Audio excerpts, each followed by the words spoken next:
vamos a tratar de continuar un tema que tuvimos, es gozando, solo con esbozo de o sea, lo que tuvimos el jueves pasado, este que pasó, no el otro, anterior, donde hablamos acerca de la santidad de Dios.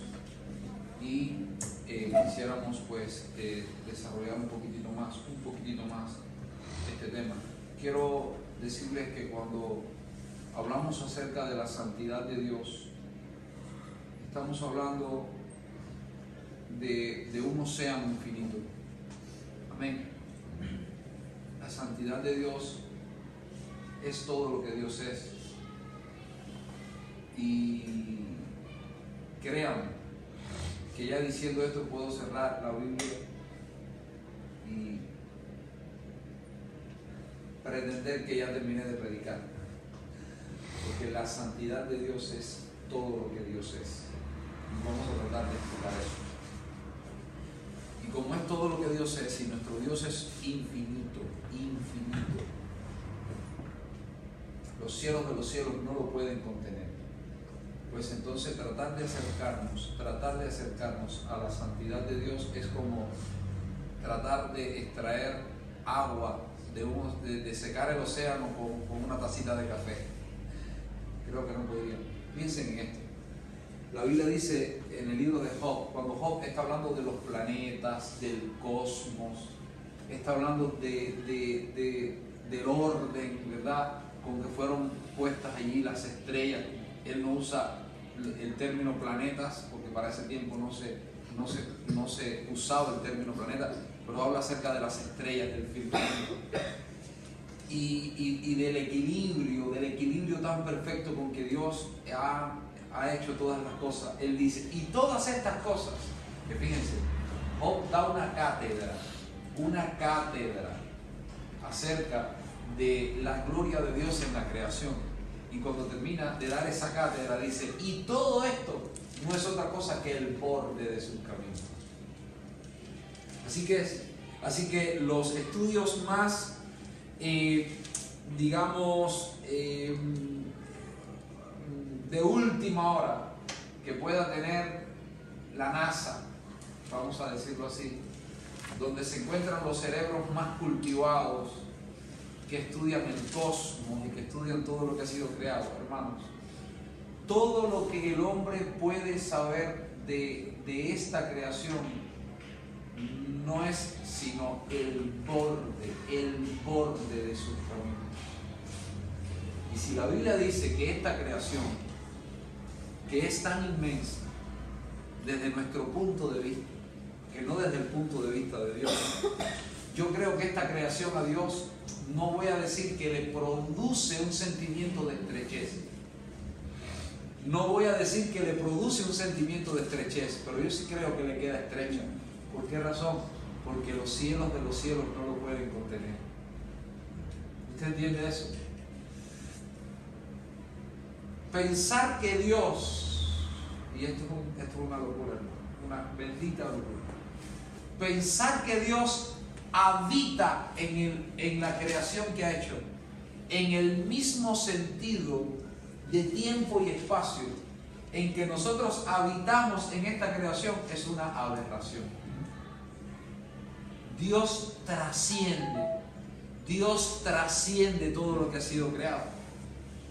Entonces imagínense que cuando yo fui a buscar piso en Lugo, yo quería un piso grande, porque yo sé que en Lugo los inviernos son largos. El otro día estaba mirando las noticias, el tiempo, 13 grados en La Coruña, 14 grados en Vigo, 14 grados en Orense, 10 grados en Lugo. Yo digo, bendito Dios, pero ¿qué nos pasa a nosotros? O sea, yo quería un piso bastante grande para que los niños pudieran pasar los inviernos allí, que acabaran, que viraran las cosas al revés, pero que tuvieran espacio para soltar, ¿verdad que sí?, un poco de energías. Imagínese usted en un piso, imagínese usted en un piso de un solo cuarto, una sola habitación y un solo baño, para una familia de 4 personas un poco difícil, ¿sí o no?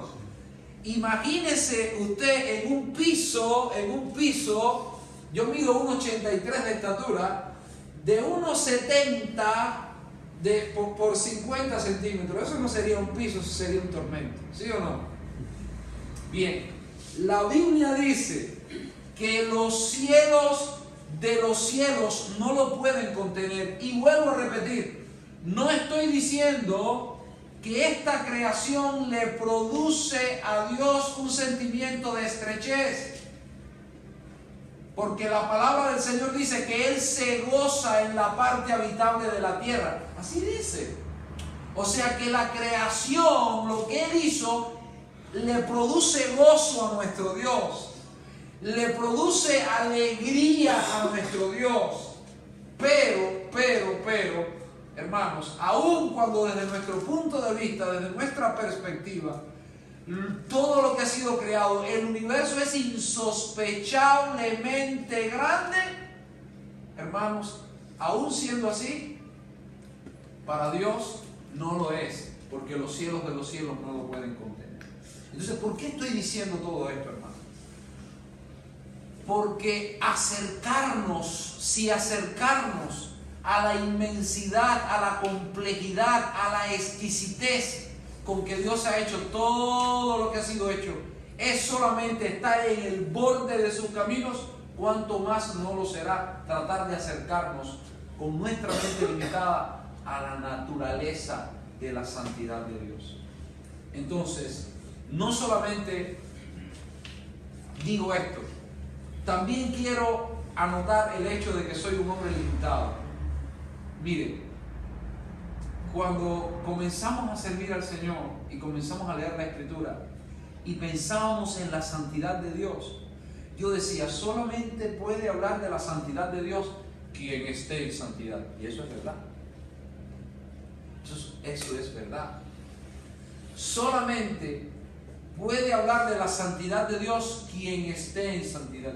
Y eso es verdad. Eso no es mentira, hermano. Pero nosotros no estamos en santidad en el sentido de que hemos sido totalmente conformados a la santidad esencial de Dios, que lo vamos a tratar de ver hoy, sino que estamos en santidad en el sentido de que Dios nos está mirando a nosotros como mira a Jesús, porque miró a Jesús como debía mirarnos a nosotros. Al que no conoció pecado, que es Jesús, por nosotros lo hizo pecado, dice el apóstol Pablo, para que nosotros fuésemos hechos justicia de Dios en él.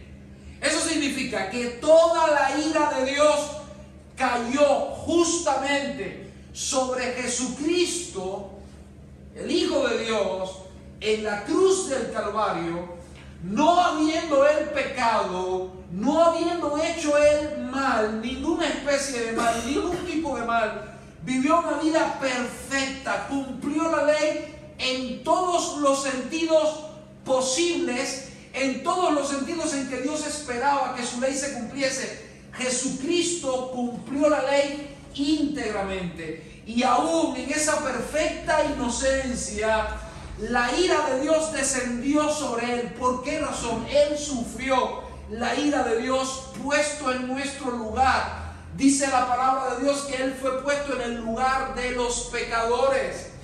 Dice la palabra de Dios que el castigo para lograr nuestra paz fue sobre él, dice la palabra de Dios. Entonces, como Dios trató a Jesucristo como debía tratarnos a nosotros, porque Jesucristo fue nuestro sustituto en la cruz del Calvario, nosotros merecíamos esa ira, bendito Dios, pero la ira cayó sobre el Hijo de Dios, porque de tal manera amó Dios al mundo que ha dado a su Hijo unigénito, para que todo aquel que en él cree no se pierda, mas tenga la vida eterna. Dios el Padre entregó a su Hijo en nuestro lugar, y ahora nos puede tratar, nos puede ver a nosotros, bendito Dios, en el lugar de su Hijo, porque nuestra vida está escondida con Cristo en Dios. Eso es lo que significa que nosotros estamos en Dios. Y si estamos en Dios, vivimos en esa santidad perfecta que Jesucristo logró y compró para nosotros. Amén. Aunque, déjenme decirlo así, seguimos pecando. Y el seguir pecando, hermanos, no pretende ser, la expresión seguimos pecando, no pretende ser una apología del pecado. Apología significa defensa. No pretende ser una defensa del pecado. Yo no estoy diciendo pequen que de todas maneras están en Cristo. Pequen que de todas maneras Dios los mira a ustedes como miró a Cristo, porque miró a Cristo como debía mirarlos a ustedes. Porque si tenemos ese pensamiento, no somos verdaderamente hijos de Dios. Amén. Pero cuando hablamos hermanos, de la santidad de Dios, hace mucho tiempo yo decía, tengo que estar en absoluta santidad para poder hablar de la santidad de Dios, si no soy un hipócrita. Ahora pienso, después de haber entendido el Evangelio un poco más, pienso, hermanos, que es mi deber hablar de la santidad de Dios con profundo temor, con profunda reverencia, por todo lo que representa la expresión santidad de Dios, por todo lo que Dios es, hermanos, bendito Dios, con profundo agradecimiento, porque el llamado en el Evangelio es a andar en esa santidad, y entonces desde ese profundo temor, que no es un temor pavoroso, es un temor agradecido, ¿verdad? Desde ese profundo sentido, vamos a decirlo así, de esa grandeza, pero a la vez de nuestra indignidad personal, quiero tratar de hablarles un poco acerca de este tema. ¿Me lo permite? En el nombre del Señor. Hermanos, ¿por qué hablar de un tema como este en la iglesia del Señor Jesús? Ustedes no se han dado cuenta que gran parte de las pláticas que se tienen acerca de Dios en los círculos cristianos de hoy en día versan acerca de lo que Dios quiere, de lo que Dios desea, de lo que Dios pide, pero muy poco se habla acerca de lo que Dios es. Hermanos, no vaya muy lejos. Usted lo tiene en su teléfono. Vaya a YouTube y comience a mirar las prédicas cristianas. No es que no deba haber contenido ético en los mensajes que se predican desde el púlpito, siempre lo digo. La ética, alguien dijo alguna vez que es el arte del bien hacer. O sea, ética es vida, es forma de vivir, es forma de hacer las cosas, es forma de proyectarnos. Y digo que no debe haber un contenido ético, práctico en el mensaje, hermanos. Pero la ética nace del conocimiento de quién es Dios. La ética cristiana nace del conocimiento de quién es Dios. Cómo yo he de vivir, eso está condicionado por cómo yo entiendo, o cómo yo comprendo, o cómo yo veo a Dios. Por eso la palabra del Señor dice que en esto se ha de gloriar el que se gloríe, en conocerme y en entenderme que yo soy Dios. Amén. Entonces es profundamente miserable, óiganme bien, y hace profundamente miserable al Evangelio. Voy a volver a decirlo: es profundamente miserable y hace profundamente miserable al Evangelio el hecho de que las pláticas acerca de Dios hoy solo giren acerca de lo que Dios quiere, de lo que Dios pide, de lo que Dios desea, y no acerca de lo que Dios es.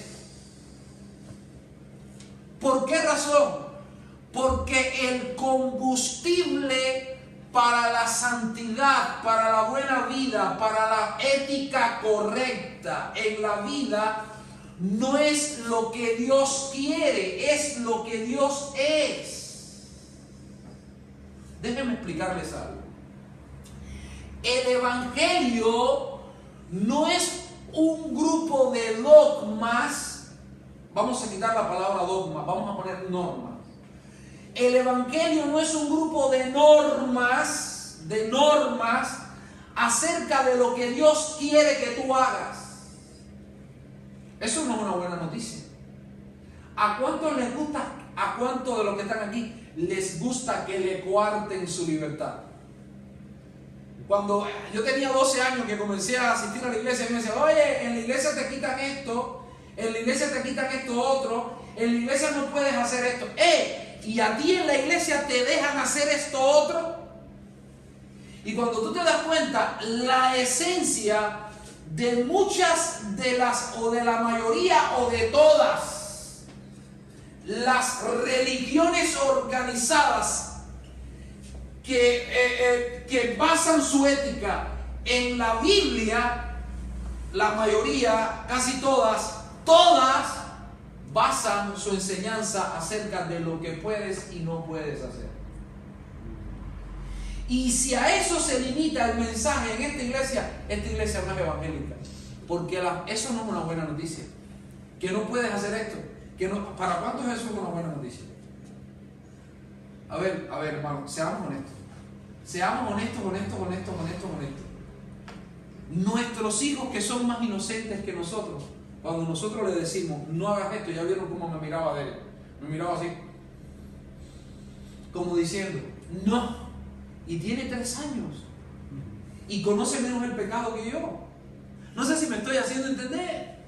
Entonces, si para nuestros hijos, que son lo que más se acerca en la vida a la inocencia, un niño es lo que más, no estoy diciendo que sea inocente, los niños son pecadores igual que los hombres, lo que pecadores inconscientes. Son pecadores inconscientes. No tienen conciencia del pecado, por lo que están haciendo está mal hecho. No sé, tú no puedes llegar delante de un juez y decir, ay, yo no lo sabía. Que tú no lo sepas no te libera de la responsabilidad de cumplir la ley. Tú tienes que cumplirla. Tienes que conocer las leyes, es tu responsabilidad.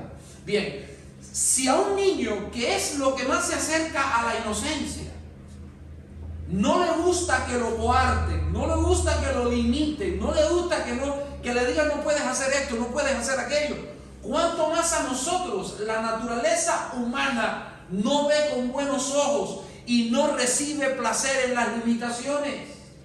Entonces nosotros tenemos que entender que si el evangelio ha de ser buena noticia, no ha de ser un grupo de cosas, de normas, de limitaciones acerca de lo que no podemos hacer. ¿Y qué usted está diciendo? ¿Que el evangelio es una doctrina de libertinaje? No, estoy diciendo que el evangelio es una doctrina de libertad, de perfecta libertad, que no es lo mismo. No es lo mismo, bendito Dios. No es lo mismo. El combustible de una buena ética en la vida, el combustible de un buen proceder en la vida, no es meterle miedo a la gente acerca de que Dios no quiere esto y Dios no quiere aquello. Hermanos, los mensajes, muchos, un gran por ciento de los mensajes acerca de Dios, ya digo, que versan acerca de lo que Dios quiere, de lo que Dios pide, de lo que Dios desea, son mensajes de santidad, hermanos. Son mensajes, no, déjenme decirles, no son mensajes muy evangélicos muchas veces. Yo diría que esos mensajes muchas veces, o sea, yo acercaría más esos mensajes al monte Sinaí que al monte Calvario. El monte Sinaí guarda relación con la ley, el monte Calvario guarda relación con la gracia.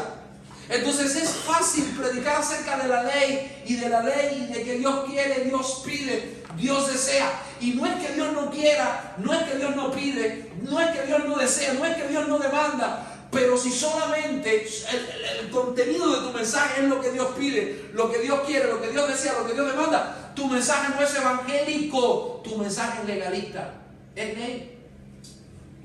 ¿Y qué usted me está diciendo? Que vamos a quitar la ley de la práctica de la vida cristiana. Si tú quitas la ley de la práctica de la vida cristiana, ya tú no tienes vida cristiana. Pero el evangelio es más glorioso que la ley, por cuanto, hermanos, el evangelio cumple la ley, pero no desde el punto de limitar o coartar a las personas, sino de liberar plenamente a las personas para que puedan servir a Dios, no a partir del conocimiento de lo que Dios no quiere, sino a partir del conocimiento de lo que Dios es. No me hice entender. Segunda de Corintios 3:18, miren lo que dice la Biblia. Mire esto. Por tanto, nosotros todos, mirando a cara descubierta, como en un espejo, la gloria del Señor, somos transformados de gloria en gloria en la misma semejanza. Usted sabe, usted ha visto lo que yo leí ahí. Escuche bien. Por tanto, nosotros todos, mirando a cara descubierta, como en un espejo, la gloria del Señor. ¿Cómo estamos mirando nosotros todos la gloria del Señor? A través de la palabra de Dios. La palabra de Dios dice quién es Dios, ¿sí o no? Entonces, este es un espejo donde nosotros, a cara descubierta, estamos mirando la gloria de Dios. ¿Qué dice la Biblia? Somos transformados en la misma semejanza. Entonces, espérese un momento, déjeme volver a leerlo, lo leo de nuevo. Mire esto. Por tanto, nosotros todos, mirando a cara descubierta como un espejo la gloria de Dios. ¿Somos una iglesia pentecostal? Amén. ¿Somos una iglesia pentecostal? Amén. Gloria a Dios, aleluya. Somos pentecostales, yo sé que a algunos no les gusta que hagan eso. Pero usted le pregunta a un cristiano pentecostal, como nosotros, porque nosotros somos pentecostales, de la cabeza a los pies, ¿qué cosa es la gloria de Dios? Y te dicen que la gente se caiga, que la gente se vea una atmósfera. Usted ve personas que se pierden, para y dice, aquí hay una atmósfera y aquí está pasando algo. Y entonces la gente como que se te paran los pelos de punta, porque miren, hermano, no es mentira. Usted perdóneme, pruebe a decirle a una persona, y eso es un aspecto ya más metafísico, espiritual. Dile a una persona en una esquina a las 12 de la noche, ay, vi una sombra al lado tuyo y se le ponen los pelos de punta, ¿sí o no? ¿Sí o no? ¿Sí o no? Porque es parte de la psiqui. ¿Es así o no es así? Oye, ¿dónde? Oye, vámonos de aquí, vámonos de aquí, vámonos de aquí, vámonos de aquí, vámonos de aquí. Porque el ser humano es profundamente impresionable con lo sobrenatural. ¿Estamos de acuerdo con eso, sí o no? Sí. Entonces, cuando tú hablas acerca, ¿qué cosa es la gloria de Dios? La gloria de Dios es esa. No, espera. No, hermano. Porque aquí dice que la gloria de Dios se mira. ¿Te escuchó eso? No, pero cuando la gloria de Dios se manifiesta, suceden cosas. Entonces, lo que tú me estás diciendo es que tú miras el resultado de que se manifieste la gloria de Dios. No es lo que dice ahí. Ahí dice la gloria de Dios se mira. ¿Qué es lo que tú miras? Tú estás mirando a Dios y quién es Dios. Eso es lo que contextualmente debe interpretarse de ese pasaje. Por tanto, nosotros todos mirando a cara descubierta. ¿Qué usted me está diciendo? Pastor, usted está diciendo que Dios no se manifiesta. No, hermano. Cuando Dios se manifiesta sobrenaturalmente, de una forma palpable en la iglesia, eso es glorioso. Nosotros no coartamos eso. Ahora, nosotros no celebramos nuestros cultos para eso. Porque cuando nosotros celebramos nuestros cultos para eso, nosotros en nada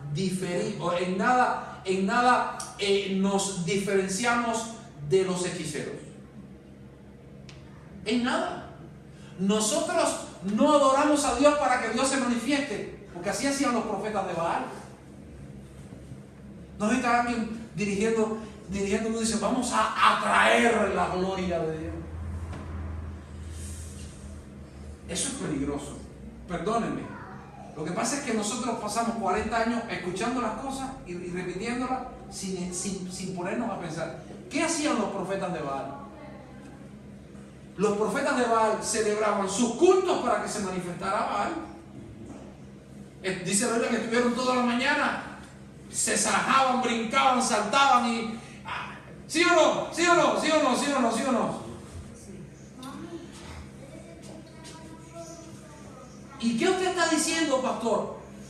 Que no debe haber en nuestra motivación algún ápice de Señor, derrámate. Sí, debe haberlo. De buscar a Dios, dice la Biblia, buscar a Dios y su poder. No sé si me estoy haciendo entender. El problema es que nos hemos quedado con buscar el poder de Dios y no buscar a Dios. De buscar las bendiciones de Dios y no buscar a Dios. Buscar el reino de Dios, quién es Dios y su justicia y todas las demás cosas, que no solamente se habla de cosas materiales, aquí se habla de bendiciones espirituales, emocionales, de todo tipo. Vendrán por añadidura el bien y la misericordia, me seguirán todos los días de mi vida, hermanos. Nosotros no buscamos, no celebramos culto para que la gloria de Dios se manifieste. Nosotros le celebramos un culto a la gloria de Dios. ¿Usted entendió eso? Nosotros le celebramos culto a la gloria de Dios. Y la gloria de Dios no es una atmósfera. La gloria de Dios no es un sentir. La gloria de Dios es la naturaleza de Dios. ¿Quién es Dios? Esa es la razón por la que no se entiende el Evangelio. Porque el contenido del mensaje es lo que Dios quiere, lo que Dios desea, lo que Dios pide. Que eso no está mal. Pero no es el primer lugar a donde debemos apuntar. Mire, hermano, la fe no es el lugar a donde nosotros debemos apuntar. La gente dice, tienes que tener fe. Entonces, sí, es verdad que tienes que tener fe, pero esto no es un llamado a buscar la fe, es un llamado a buscar a Dios, que como consecuencia de conocerlo vas a tener fe. No sé si me estoy haciendo entender, hermano. Vamos, buscar alabanza. No busques alabanza, no busques la alabanza como un fin. La alabanza es un medio de adoración para acercarnos a Dios. Es una herramienta. Pero el fin, el objetivo, el centro, el pollo del arroz con pollo, vamos a decirlo muy a lo cubano, es Dios, es su naturaleza, es quien es Él. Ese es el problema, hermanos, que tenemos hoy en día, uno de tantos. El Evangelio no es un grupo de normas acerca de lo que Dios quiere y de lo que Dios no quiere. El Evangelio es una persona, es la buena noticia de la persona de Dios. Dice en 2 Corintios capítulo 4, versículo 6, es la buena noticia de quién es Dios. Por eso un tema como este, la santidad de Dios. ¿Quién es Dios? Eso va a ser más por nosotros que lo que quiere Dios, porque lo que quiere Dios es un resultado de quién es Dios. Cuando nosotros entendemos quién es Dios, vamos a entender mejor qué es lo que quiere Dios. ¿Me estoy haciendo entender, hermanos? Dijimos el jueves, ¿qué cosa es la santidad de Dios? Alguien puede, bueno, ya los que estuvieron el jueves, los poquillos que estuvieron el jueves, me podrán decir, pero los otros que trabajan no pudieron llegar conmigo. ¿Qué cosa es la santidad de Dios? Lo hemos dicho varias veces acá. Y hoy va a hablar de nuevo la santidad de Dios. Vamos a hablar acerca del reflejo que va a tener en nuestras vidas la santidad de Dios.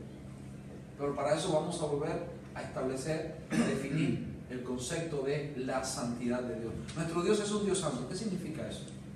Bueno, dice la Biblia, ¿quién no te temerá, oh Señor, y glorificará tu nombre? Pues solo tú eres santo.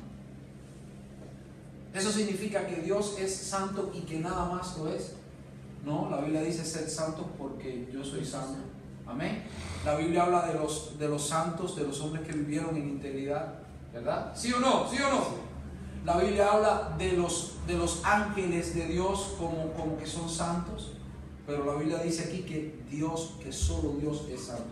Eso significa, hermanos, que Dios es santo en un sentido en que nada más lo es. Amén. Dios es santo en un sentido en que nada más lo es. Las criaturas, partiendo de los ángeles, son santos como una cualidad moral. La santidad en las criaturas es una cualidad. La santidad en Dios es su esencia. Lo decíamos el jueves. La santidad de Dios es su esencia. Entonces, cuando la Biblia dice solo tú eres santo, está diciendo que solo Él es esencial, infinita, independiente e inmutablemente santo.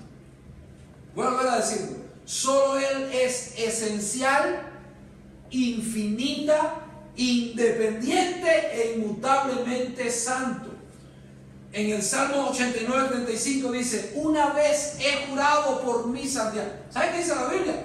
Que Dios jura por su santidad. ¿Y por qué Dios jura por su santidad? Porque su santidad es la expresión más plena de sí mismo.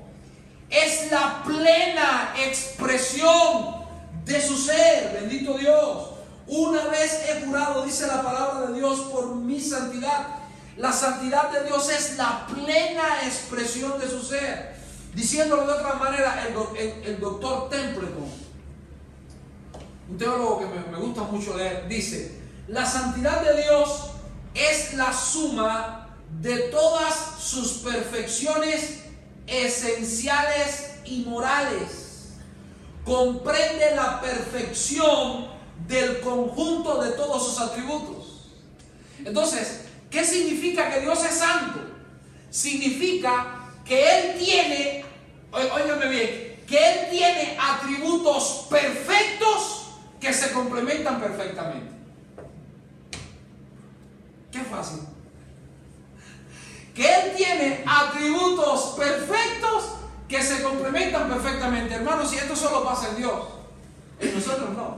¿Cuántos tienen buenas cosas aquí? A ver, levanten la mano. Los que sienten que tienen buenas cosas, a ver, no sean tan humildes. A ver.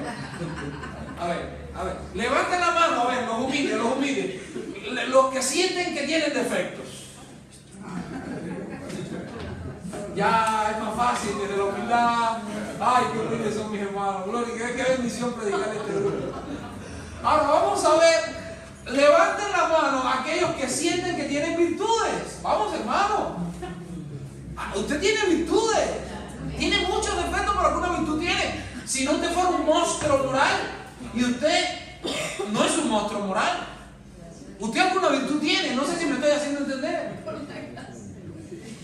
Ahora, el problema con usted, a diferencia de Dios, están acá. El problema con usted, a diferencia de Dios, es que sus virtudes muchas veces no se complementan o se conjugan perfectamente. Eso pasa, revísese.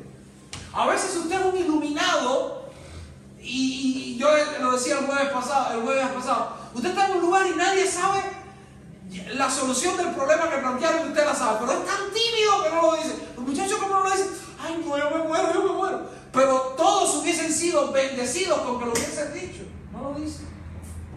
Y muchas veces hay aspectos de nuestro carácter que se contraponen entre sí, se contradicen. El hombre puede ser una bestia a la vez que muy tierno. ¿Ustedes han escuchado la música que escuchaba Hitler?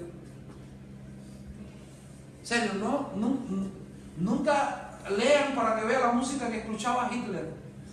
La música que escuchaba Adolf Hitler era una música con un nivel de ternura. Yo digo, pero es que esta mente está muy retorcida.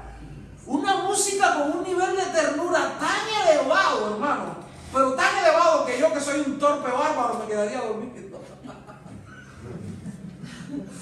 Una exquisitez y un refinamiento en la la música que este hombre escuchaba, los vinos que tomaba, catar esas esencias, el arte que visualmente consumía este ser horrible, los pensamientos tan retorcida, pero admirablemente hilado, de tal manera que logró atrapar el corazón de todo aquel nacionalsocialismo alemán. Tú ves a Hitler desde el punto de vista de los 6 o 9 millones de personas que mató, pero míralo desde el punto de vista de la juventud alemana. Los alemanes estaban enamorados de su Hitler. ¿Has escuchado alguna vez un discurso de Hitler? ¿Lo has escuchado? Trata de quitar, escúchame, estamos acá. Trata de quitar de tu mente el hecho, cuando tú piensas en Hitler, piensas en el Holocausto. Hermano, yo estuve, por gracia y misericordia de Dios, en el Museo del Holocausto en Washington. Bien, hermano, cuando yo estaba en la cola para entrar, yo veía a la gente que salía llorando, todo llorando. No, espérate, todo el mundo. A mí no me gusta, a mí los parques de diversiones no me gustan. Eso de que te subes arriba para vomitar, para que te dé mareo, pagar para que te hagan sentir mal. O sea, no sé si me estoy haciendo entender. A mí me parece eso masoquismo. A mí particularmente me parece masoquismo. Eso de que te montan en los aparatos, se suben, te vas, y pagas porque no te pagan. Tú pagas para montarte ahí. Y pagas para sentirte mal, y para gritar y todo eso. Yo estoy entrando, para entrar al Museo de Benin, ¿no? Unos hermanos, unos pastores que nos tenían de visita en la ciudad, que estábamos predicando, y nos llevaron al Museo de Holocausto. Yo le digo, aquí no voy a entrar. Y me decía la esposa del pastor, prepárate. Pero entonces, esto no, yo no voy a entrar, yo con conocer la historia tengo. Entrar allí es tocar la historia, hermanos. Bueno, yo al punto, están los zapatos viejos, los zapatos de las personas, yo lo toqué y empezó a sonar una alarma. Faltó un poco para que me sacaran, porque yo quise tocar la historia. Cuando tú tratas de quitar de tu mente la figura negativa de Hitler y mira al Hitler sensible, capaz de admirar la sensibilidad del hombre, mírala. Y había sensibilidad en Hitler, una profunda sensibilidad, creo. Sin embargo, era un asesino brutal, una bestia, una de las peores bestias del siglo XX. Y usted dirá, quiero que me mire un momentito. Hitler es único. No, hermano, Hitler es una altisonante muestra de la naturaleza humana. Escuche bien, Hitler es una altisonante muestra de la naturaleza humana. Un psicólogo que leí alguna vez, hablando acerca del comportamiento de los niños, decía que un niño, si tuviera la fuerza en sus miembros que tiene un adulto, sería un asesino en serie. Decía este psicólogo. ¿Qué significa? ¿Tú has visto cuando los niños se muestran y se ponen así? Y tú te das cuenta que muestran una.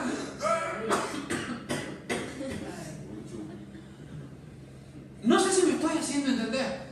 Esa férrea voluntad ignorante, obstinada, de hacer lo que quieren. Si tuvieran la fuerza de una persona mayor, serían asesinos en serie. Sin embargo, hay algo más tierno que un niño. Hay algo más tierno que el abrazo de un niño. Hay algo más tierno que ay, hermano, mire, ni la tecnología puede limitar la ternura que desprenden los niños. Mi hijo el otro día, yo andaba por el Quinto Pino, como dicen aquí, y me puso, te amo, papá. Mira, si mi esposa me pone te amo, lo agradezco, lo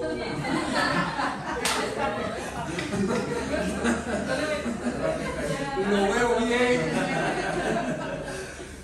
Pero es algo que ya lo tengo incorporado. No sé si me estoy haciendo entender. Pero un te amo de mi hijo, hermanos, es algo tan espontáneo. Es algo tan, que es eso. No sé si me estoy haciendo entender. ¿Sí o no? ¿Sí o no? ¿Sí o no? Entonces se dan cuenta cómo en la naturaleza humana pueden coexistir valores, cualidades hermosas, y estas cualidades hermosas contraponerse ellas mismas. Pero en Dios no es así. ¿Qué significa que Dios es santo? Significa que las cualidades más hermosas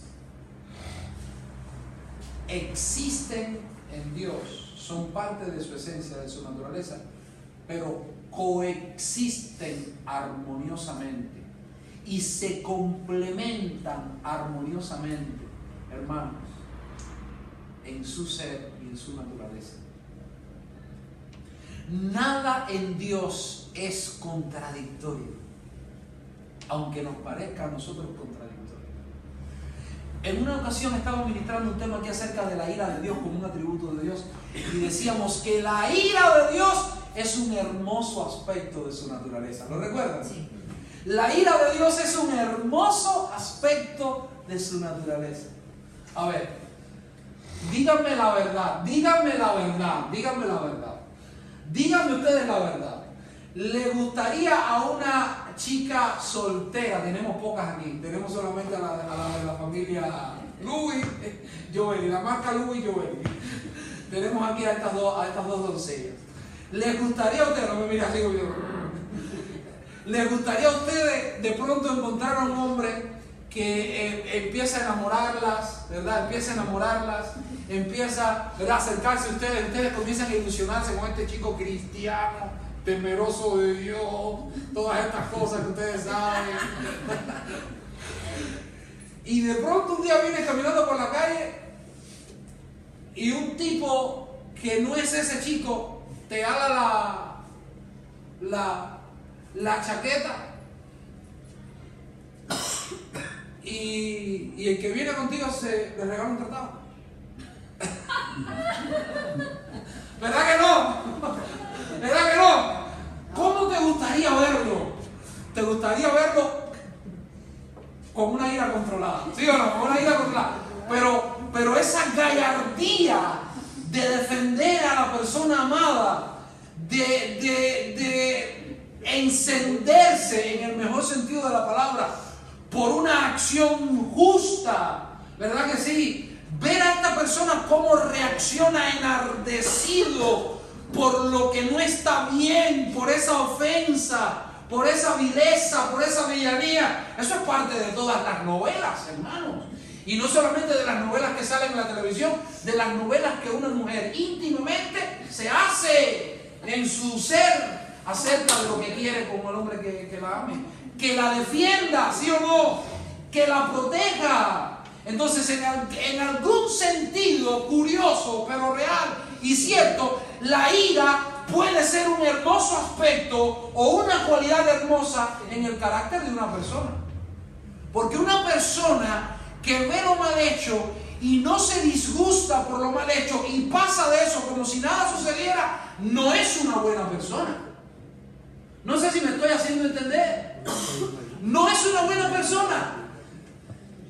Sin embargo, ¿qué es lo que sucede? Que nosotros hacemos de la ira, por eso la Biblia dice, airaos, es un mandamiento. No es una concesión, es un mandamiento. Airaos, pero no pequéis. No te aires, fíjate, no. Airaos, pero no pequéis. Controlen esa ira. Y que sea esa ira la correcta, la esperada, la hermosa, moralmente hablando, reacción que puedes tener ante lo mal hecho.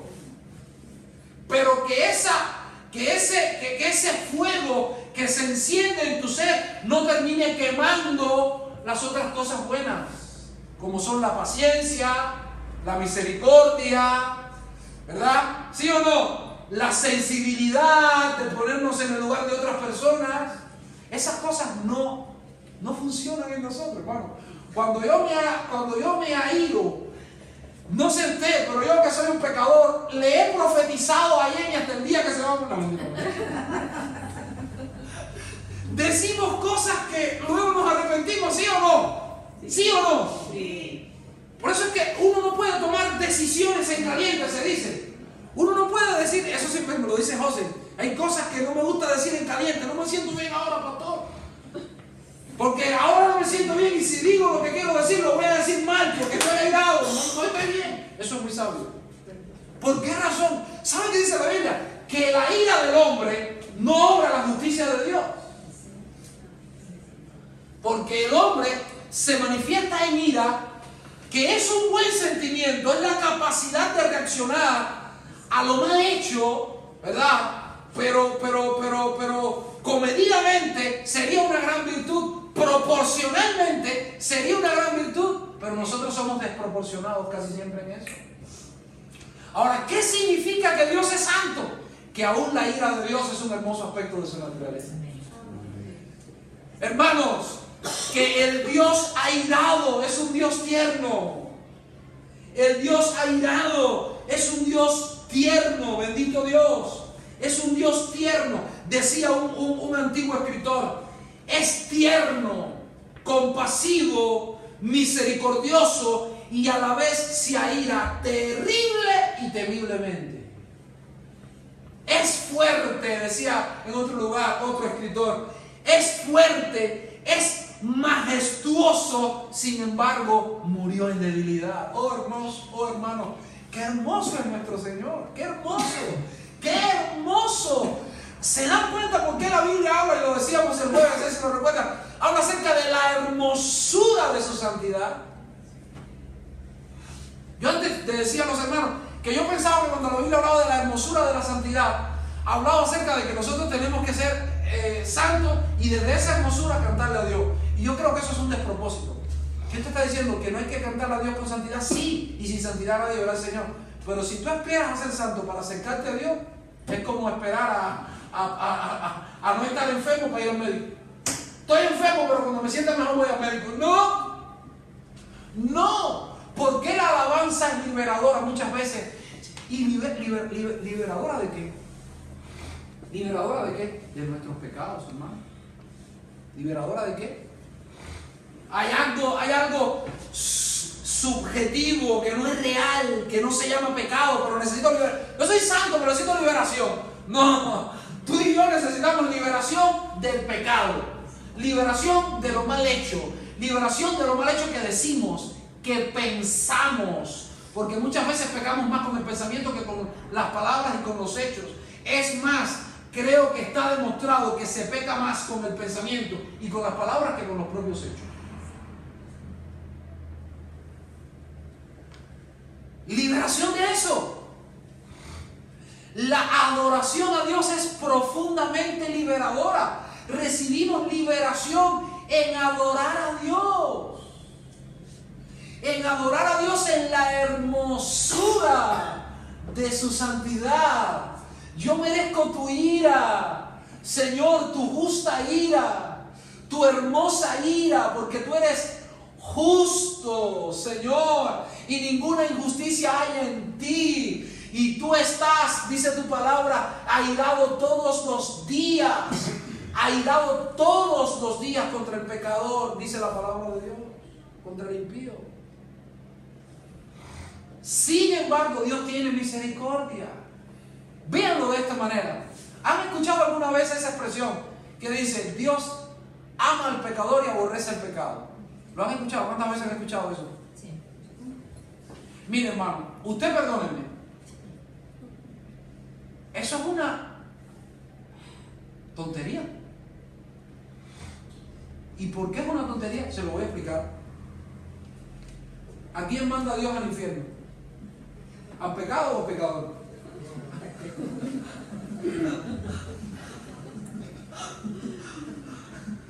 ¿A quién más? Dígame. Al pecador. El pecado sin el pecador no es pecado. No existe. Es que eso lo dice Pablo. Pablo dice, yo conocí el pecado por la ley. Entonces cuando la ley me dice, no matarás, ¿a quién se lo dice? ¿Al hombre o al pecado? Al hombre.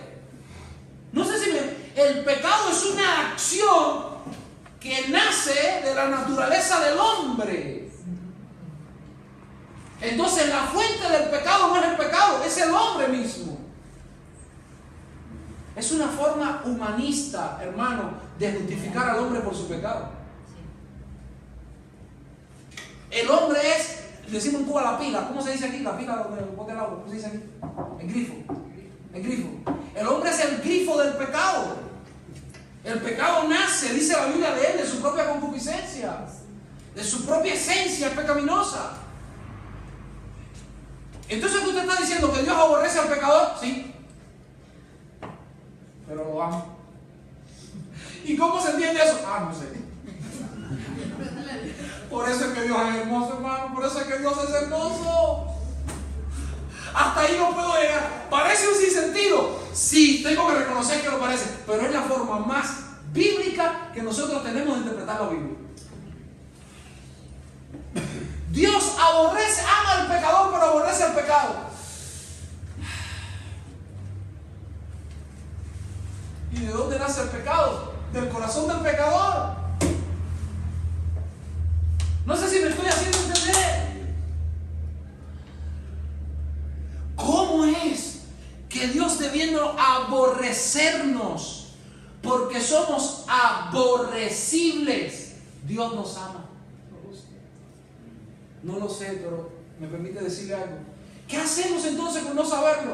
Hermanos, las doctrinas de Dios llenan de éxtasis nuestro corazón.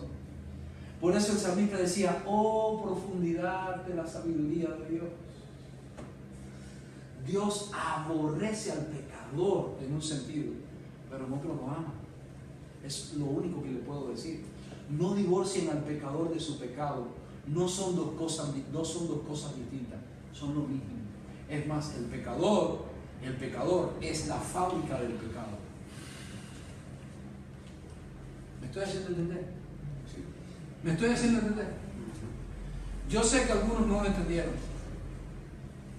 Bienvenido al club, yo tampoco lo entiendo. Pero sé que decir que Dios no aborrece al pecador, sino que aborrece al pecado, no es bíblico. Porque la Biblia dice que Dios está airado todos los días contra el impío. No dice contra la impiedad, dice contra el impío. ¿Lo dice o no lo dice? Y esta expresión, airado, con lo que guarda relación es con aborrecimiento por lo que hace. ¿Y por quién es? Entonces, ¿Dios ama lo que debía aborrecer? Sí. ¿Dios ama lo que en otro sentido aborrece? Sí. Pero es que eso nosotros lo vemos. Dime la verdad. Dime tú la verdad. Yo te voy a proteger. Dime tú la verdad, yo te voy a proteger. Te prometo no permitir que te pase nada. Dime si hay cosas que no aborreces de lo mío. Pregúntale a mi esposa. Sí, que Paco me ama. Es que es fácil de comprender. No le hagan nada.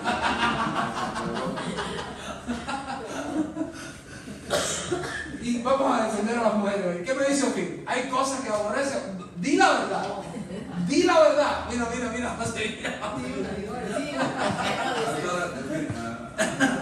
me asustaste. Es glorioso, hermano. Es glorioso. ¿Cómo el amor de Dios vence sobre el aborrecimiento? Es glorioso. ¿Cómo la persona con la que tú llevas 20 años, hay muchas cosas que no deseas de esa persona, pero estás con esa persona por amor, y estar con esa persona es un placer? ¿Es así o no? Ahora vamos a reivindicar. Estar con tu esposo es un placer. Aunque no es necesariamente completamente amable.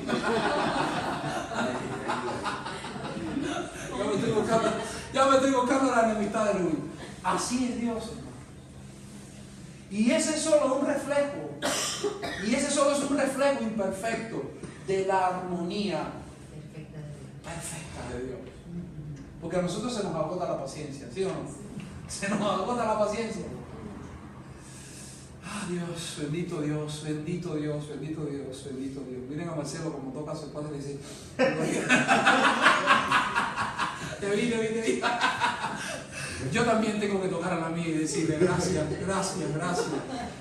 por todos estos años. A mi esposa, gracias por todos estos años, gracias.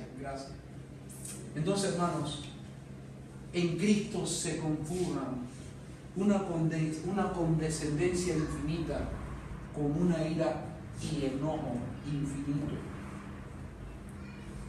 En Cristo se conjuga una justicia infinita con una misericordia infinita. Todos nosotros, miren esto, hermanos, miren esto. Todos nosotros nos volvemos lo que amamos. Él se volvió lo que aborrece por amor de lo que ama. Porque Él se volvió pecado. Hermano, Él no se hizo pecador. La Biblia no dice que al que no conoció el pecado por nosotros lo hizo pecador. No, dice por nosotros lo hizo pecado. Porque nosotros, eso es lo que somos pecado. Somos pecadores porque somos pecados. Tú no tomas prestado tu pecado de mí. Yo no tomo prestado mi pecado de Luis. La fuente de mi pecado es mi propia naturaleza, es mi propia esencia, es lo que soy. No sé si me estoy haciendo entender. Estamos acá. En Cristo es, decía otro escritor, es tierno, compasivo, misericordioso y a la vez, estamos hablando de la ira de Dios ahora, y a la vez su ira se inflama por toda la eternidad, atormentando eternamente a los impíos. ¿Eso es verdad o no es verdad? Hermano, ¿cómo explicamos eso? No sé. Tenemos que creerlo y adorar a Dios por la hermosura de su santidad. Es tierno. ¿Creen ustedes que Dios es tierno? Es compasivo, ¿sí o no? Es misericordioso y a la vez pelea contra los adversarios y los vence. Apocalipsis 17:14 dice: pelearán contra el Cordero y el Cordero los vencerá. Porque Él es Señor de señores y Rey de reyes. Y los que están con Él son llamados elegidos y fieles. Oh, bendito Dios, hermano. ¿Qué otra cosa podemos decir, y ya con esto termino, acerca de la santidad de Dios? Hermanos, la santidad de Dios es memorable. Dice la Biblia que es memorable. Dice en el Salmo 34: cantad a Jehová vosotros sus santos y celebrad la memoria de su santidad. Celebrad la memoria de su santidad. Yo siempre lo he dicho, hermano. Mire, yo me volví cristiano el día que razoné con mi esposa esto. Ya les he hecho el cuento. Mi esposa un día, para los que no han escuchado el cuento, déjenme decírselo, se lo puedo hacer con el perdón de los que no lo han escuchado. Mi esposa un día me dice: ¿sabes qué? Quiero confesarte algo. Yo no quiero ir al cielo. Jenny, eso me asustó, ¿eh? ¿Cómo que tú no quieres ir al cielo? La salvación eterna. ¿Tú te imaginas una eternidad en el infierno? Ay, pero no sé si quiera ir al cielo. No sé si quiera que el reino de Dios se manifieste ya. Como que no me atrae. Ya les hice el cuento. Y yo le digo: pero oye, pero eso está muy mal. Nosotros somos pastores. Mire tú, lo primero que digo: nosotros somos pastores, ¿no? Lo que es el hombre pecaminoso. No le dije: nosotros somos cristianos. No, nosotros somos los pastores. Significa que se espera más de nosotros. Entonces, ¿cómo tú me vas a decir a mí que no quieres ir al cielo? O sea, ay, es que el cielo me parece vacío, aburrido. ¿Tú te imaginas? Me decía, toda una eternidad flotando en una nube. Sin hacer, porque hay otros, no voy a decir, no voy a decir tonto, no lo dije.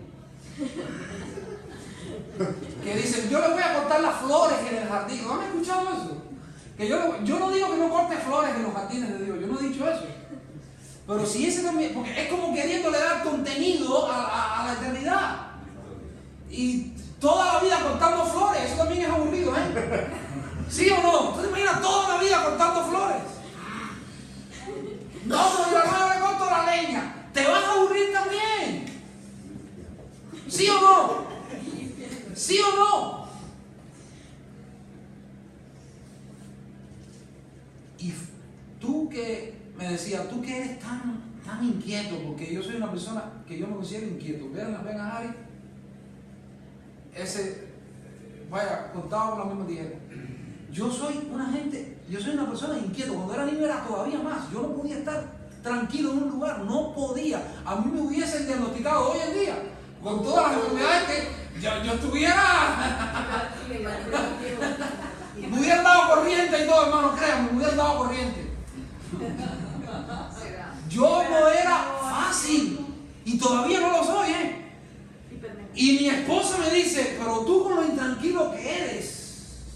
A mí los inviernos aquí, estos inviernos largos así, yo me paro en una ventana, luego me voy a parar a otro. Fulano, vamos tomando un café. Me diga, ¿por qué? No puedo estar en un lugar. Dice, ¿tú te imaginas en la eternidad? Tú.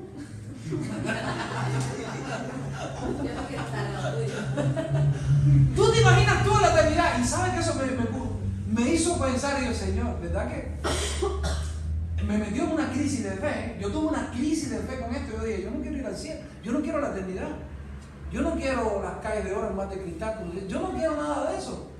Yo quiero la vida aquí con las luchas, o eso me entretiene, ¿me entiendes? Los retos, tenerle paciencia a mi hermano, disfrutar del otro, no me llega el dinero a fin de mes, eso es entretenido, no sé si me estoy haciendo entender. Es entretenido cuando tú tienes metas, tú dices, espérate, eso es entretenido, tengo que encontrar el padrón, a ver quién me empadrona. Eso es entretenidísimo, hermano, es entretenida, la vida es entretenida. Ahora tú te estás lamentando, pero cuando pasen 10 años vas a mirar y decir, oye, como dice Marlucia, éramos felices y no lo sabíamos. En medio de todas esas luchas nos entreteníamos. Yo decía, ¿qué va? En una ocasión estoy ministrando, yo les hice cuento, la palabra de Dios en un retiro de jóvenes, y estoy hablando acerca de un tema que guarda relación con la sexualidad desde el punto de vista cristiano, desde el punto de vista bíblico. Y una chica por ahí me dice, pastor, yo quiero casarme así en el público, yo quiero casarme antes de que Cristo venga.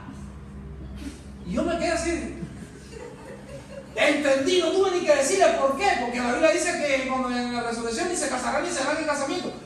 Y es una forma sincera de alguien decirte, van a haber cosas muy aburridas allá abajo y hay cosas muy placenteras allá arriba, y van a haber cosas muy aburridas allá arriba y hay cosas muy placenteras acá abajo. Que Cristo no venga todavía. O sea, y fue sincera. Yo prefiero ese tipo de cristianos más que esos que no tienen, que están vacíos de mente y todo lo que hacen está vacío. Hasta que entendí lo que la palabra del Señor dice. Esta es la vida eterna, que te conozcan a ti, el único Dios verdadero, y a Jesucristo. Esto me hizo cristiano, que te conozcan a ti, el único Dios verdadero, y a Jesucristo a quien has enviado. ¿Cuál es el contenido de la vida eterna? Conocer a Dios. Un Dios tan hermoso, tan vasto, tan majestuoso, memorable, glorioso, hermano, exquisitamente perfecto. Bendito Dios. Y ya dije, tan vasto que necesitaré la eternidad para estar en un continuo, hermano, ascendente, progresivo por toda la eternidad, gozo como consecuencia de conocer a aquel bendito Dios que me ha conocido y conocerlo como he sido conocido. Eso es glorioso. Eso es hermoso. Ahora sí quiero. Ya se dan cuenta que el evangelio no es no hagas esto, no hagas esto, no hagas esto, no hagas esto, no hagas esto. El evangelio es una persona. Es la persona de Jesucristo, el Hijo de Dios, que se entregó por nosotros para acercarnos a Dios el Padre. Nosotros podemos tener comunión con nuestro Dios y Padre, bendito Dios. Dice la palabra de Dios, por el sacrificio de su Hijo Jesucristo. Tenemos comunión con Él. Nuestra vista se dirige a Dios. A Dios. Él es hermoso. Él es glorioso. Y como consecuencia de que Él es hermoso y es glorioso, entonces yo soy feliz. ¿Qué tú crees? ¿Que Dios está en una cruzada por tu infelicidad? Porque no hagas esto, no hagas esto otro. Mire, hermano, hay cosas muy hermosas en la vida. Yo se lo voy a decir así. Hay cosas muy hermosas en la vida que Dios nos ha dado. La música. No sé cómo escucharlo, pero hay música que es hermosa. El arte, la amistad, el compartir. El otro día me vi con José. Yo lo disfruté mucho. Hablamos de cualquier cosa. José no te deja hablar porque habla él nada más. Pero yo disfruto, ¿verdad?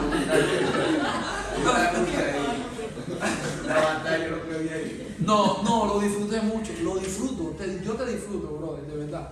Aprecio mucho tu amistad. La amistad. La amistad, hermano. El valor de la amistad. El podernos mirar, abrazarnos con pureza, con santidad. Sentir que somos una familia. Eso es bello. Y eso nos lo ha dado Dios. No sé si me estoy haciendo entender. Esas cosas nos fueron dadas por Dios. Entonces el Evangelio no es que tú dejes de hacer esto, no es que tú dejes de hacer esto. Y cuando uno es cristiano deja de hacer ciertas cosas, sí, inevitablemente, sí. Pero no deja de hacerlas porque te dijeron no las hagas, aunque la Biblia dice no las hagas. Dejas de hacerla como consecuencia directa del reflejo que tiene en tu alma la visión de la gloria de Cristo. Porque Dios, que mandó que de las tinieblas naciera la luz, fue el que resplandeció en nuestros corazones para iluminación del conocimiento de la gloria de Dios en la faz de Jesús. Eso es lo que dice San Pablo. Entonces, Dios no te quita el gozo. Dios te aleja de algunos gozos malsanos, dándote un gozo mayor. No sé si me estás haciendo entender. ¿Tú te imaginas que me gustó tu piso? Fíjate, tu piso me gustó mucho como lo tienen, con muy buen gusto adornado. ¿Tú te imaginas? A mí me gustó, a mí particularmente me gustó. Pero tú te imaginas que venga de pronto una empresa de muebles con las mueblerías más caras y de pronto cojan la puerta de tu casa y esto qué cosa, llama a la policía. Tranquilo, hombre. Entonces de pronto miras a ese tipo y te da paz. ¿Sí o no? Y entra por la puerta, ya te rompió la puerta. Pero me rompiste la puerta. Tranquilo. Y entra por la puerta de tu casa, empieza a coger los muebles y empieza a llevárselo. ¿Me vas a dejar vacía en la casa? No te va a dejar vacía la casa. Dios no te quita algo para dejarte vacío. Dios te quita algo para darte algo mejor. Y el Evangelio es la capacidad de tener gozo en la persona de nuestro Señor. Entonces, te quitan todas las mueblerías viejas que tú y yo tenemos, que la tuya está mejor que la mía, ¿eh? Los muebles de tu casa están bien bonitos, pero está mejor que la mía. Tú no has visto, cuando vayas a la mía lo verás. Y dos fieras subidas arriba de los muebles todo el tiempo. Y te traigan muebles nuevos. La puerta te la cambien y te pongan una puerta de $10,000, de 1,000 euros. Y te dejan la casa. ¿Valió o no valió la pena la pérdida? Entonces, en el Evangelio, nosotros perdemos ganando. Nosotros dejamos cosas por algo mejor, por un gozo mejor. Por eso es, hermano, mire, escúcheme. Y ya lo dejo en paz, ya ahora sí lo dejo en paz. Por eso es que como pecador, conociendo mi pecado, conociendo mi debilidad, pierdo la paciencia con ese tipo de predicación que no expone la belleza de Cristo. Porque lo único que puede hacerte un pecador de su pecado, esa belleza de nuestro Dios. Es nuestro Dios. Es nuestro Dios, porque nosotros veíamos, dice, mirando a cara descubierta como por un espejo la gloria de Dios, somos transformados en la misma semejanza. Cuando Jacob se encuentra con Dios, murió Jacob y nació Israel. ¿Se dan cuenta, hermano? Cuando Saulo se encuentra con Dios, murió Saulo y nació Pablo, el apóstol. Es un encuentro con Dios. Pero no un encuentro de una vez en la vida, no. Es el encuentro de todos los días, por medio de las Escrituras, teniendo conocimiento de Dios, siendo el Espíritu Santo de Dios, el revelador de Dios, el que nos muestra a Dios por las Escrituras. Bendito Dios. Y en ese encuentro, en ese acercamiento, en esa comunión, en ese conocimiento, pues nos vamos conformando a la imagen de Dios. Y en eso, y en ese sentido, crecemos en santidad. Amén. Vamos a orar a Dios. Padre, gracias por tu amor. Señor, perdona mi pecado. Señor, perdónanos.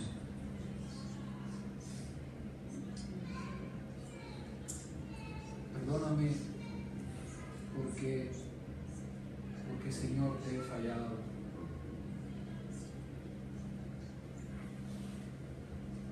Perdóname porque he hecho lo malo ante ti, Señor. Porque quizás no soy el esposo que tú quieres que sea, el padre que tú quieres que sea, el hijo que tú quieres que sea, el hermano que tú quieres que sea. Señor, me siento tan faltado en tantas cosas. Y hablar ahora de tu santidad, de esa hermosura, me hace de pronto debatirme entre si soy un hipócrita o un verdadero tonto, alejado, Señor, de tanta perfección y de tanta hermosura. Pero en este debatirme voy a anclar mi fe en la palabra de Dios. Yo soy tu hijo, Señor. Somos tus hijos. Hijos que en el presente parecieran no parecerse a su padre.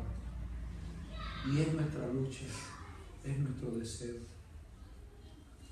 Sálvanos hoy, Señor. Y salvarnos hoy es salvarnos de lo que somos y hacernos lo que tú eres. Concédenos adorarte en la hermosura de la santidad. Dios mío, Dios mío, Dios mío, Dios mío. Dios mío, mira que soy un pecador, Señor. Señor, mira que soy un pecador. Escucha mi súplica, Señor. Escucha mi oración.